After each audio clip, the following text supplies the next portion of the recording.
Hello, good evening, and welcome back. So, John Cleese is back in the news with his little apology for making fun of white English people, as John Cleese issues mock apology for Monty Python after White Simpsons actor Hank Azaria said sorry for voicing Indian character Apu in hit US cartoon in The Simpsons. Yeah, cool. So, you might know from, I think, 2017, the problem with Apu, that whole documentary basically saying, hey, so there's this show, right? And it shows all sorts of different people, shows yellow people, and in the show, it's got an Indian who has moved to America and is trying to assimilate and create a good family environment, as well as a good life for himself and the rest of his family by extension. And he's done that by trying to follow the American dream and run his own convenience store called the Quickie Mart.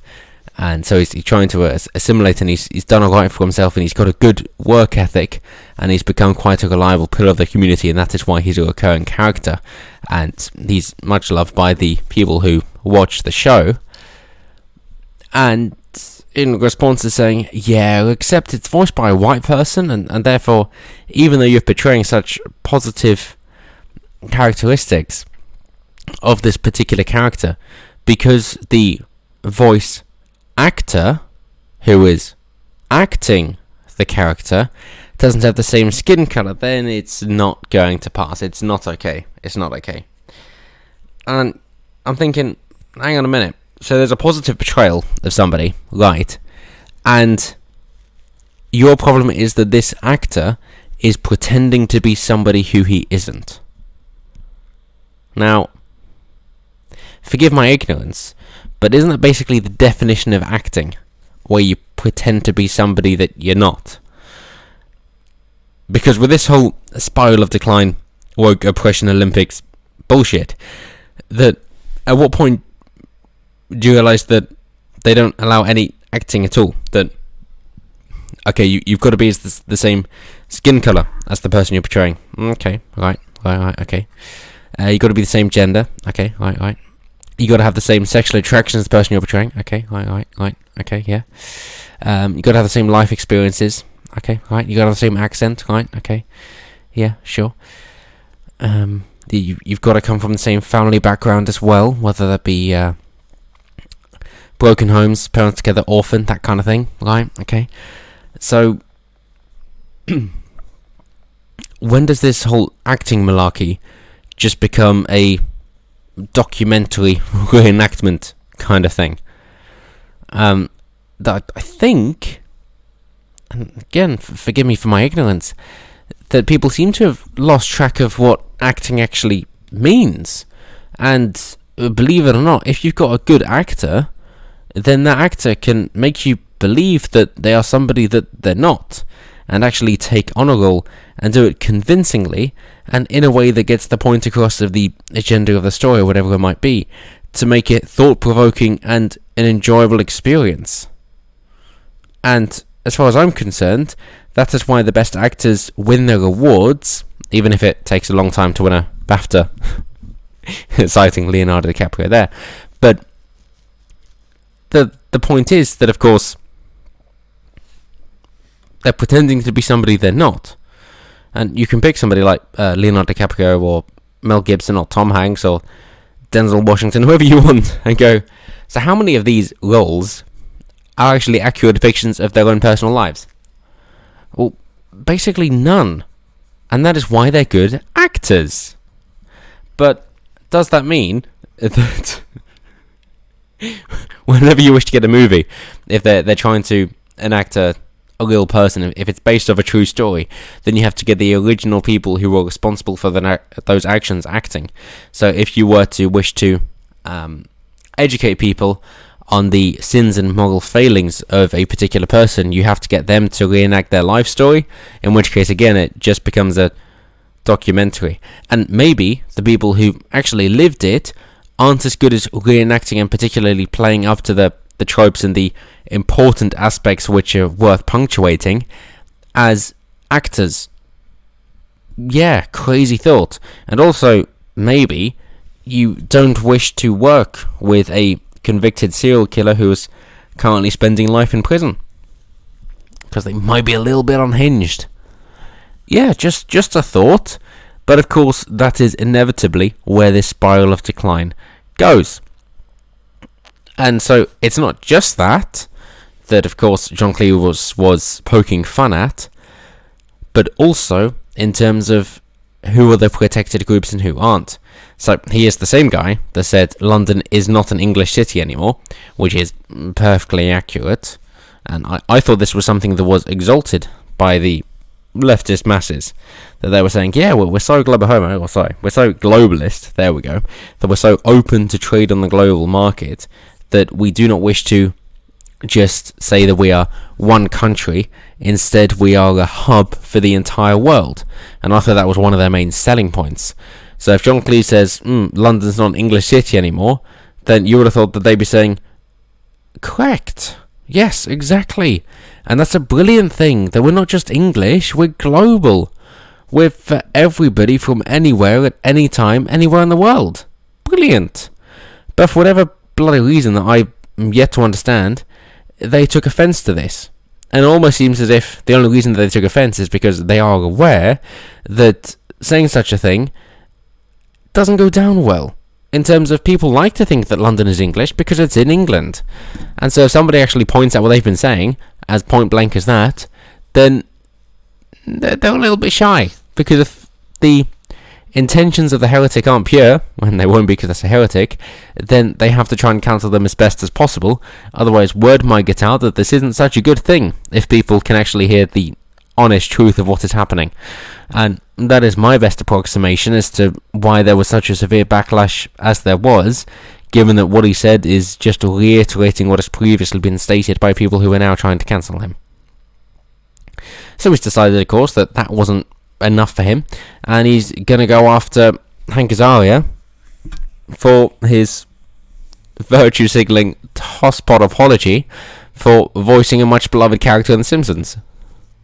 And as I say, he is much beloved. I don't see a negative stereotype there.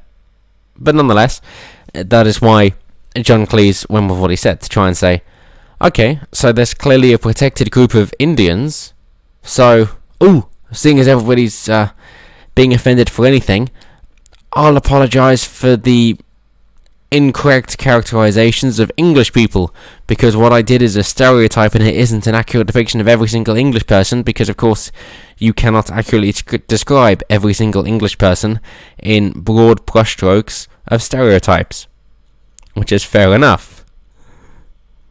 Of course, the response to this has been as expected, to say that he's making light of a much more serious situation about Indians, and you go, okay, cool, what do you want about?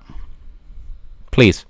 You want about English colonialism when England was in charge of India? Right, okay, fair enough. And what was the result of that for India? Railways. Oh, right, that sounds like a net positive. Industrialization. Oh, again, sounds like a positive. International trade. Oh, again, sounds like a positive. And then they left the British Empire. And I've kind of been regretting it ever since. But no. They were then able to leave. Right, so it was beneficial for them. Right, and is there a big Indian slave trade that we've known about? No, there isn't. Right, okay. So, seems to be quite worthwhile for them. Of course, the reason that it kind of ended towards the end was because of stupid idiocy in the bureaucracy, which was to say that, you've got to be an English person in order to reach a particular rank in business or the army, even though you're in India. And yeah, that was a bloody stupid decision, seeing as you're in India. How's about you kind of just get rid of that requirement, seeing as they didn't have it beforehand and they just brought it in towards the end, and quite obviously the Indians didn't really take kindly to that and went, nah, we'd rather remove these unnecessary barriers and be able to do it ourselves. And hey, fair enough, fair play to them. Didn't work out so well, but nonetheless, it's understandable. So that's why they're a protected group as far as I can see, because England did very well for them, Then had a bloody stupid policy which ended the British Empire in India. But still, the relationship is good. And so now they're a protected group. But of course, white Brits, indigenous folk of these isles, then no, you can make fun of them as much as you want. And that is, of course, why he's pointing out the distinction between the two. So, to say, he tweeted, "I would like to apologise on behalf of Monty Python for the many sketches we did making fun of white English people." And there you have it, folks. That is it. I'm sure you know the Hank Azaria story, and if you don't, then by all means, go have a gander. But it's only going to make you more irate. So, essentially, that, yeah, he had his 31 years waiting for his date for destiny, as he says, from voicing Apu. But, as I say, you've seen The Simpsons, and I doubt you've had any problem with Apu.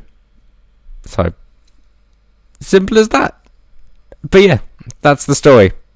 I hope that gives you some more context. But I am intrigued to know what you guys have to say below, especially if my characterization of British colonialization in India is a bit misunderstood. Then by all means, enlighten me in the description down below.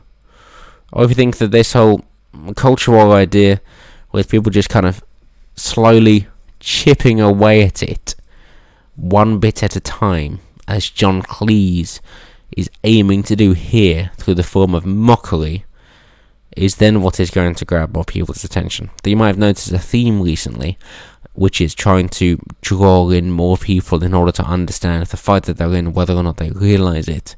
And the battle that has been going on for a few years now, if not even longer, and is of course just trying to get people to understand what it is that's going on in order to decide which side they wish to line up on.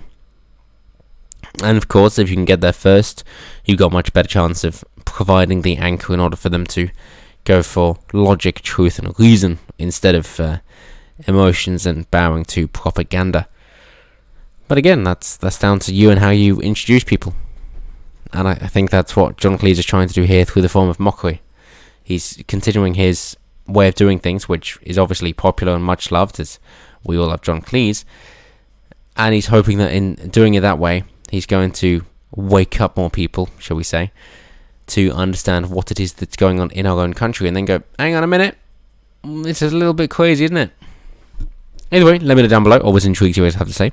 And of course, as always, until next time, have a good one.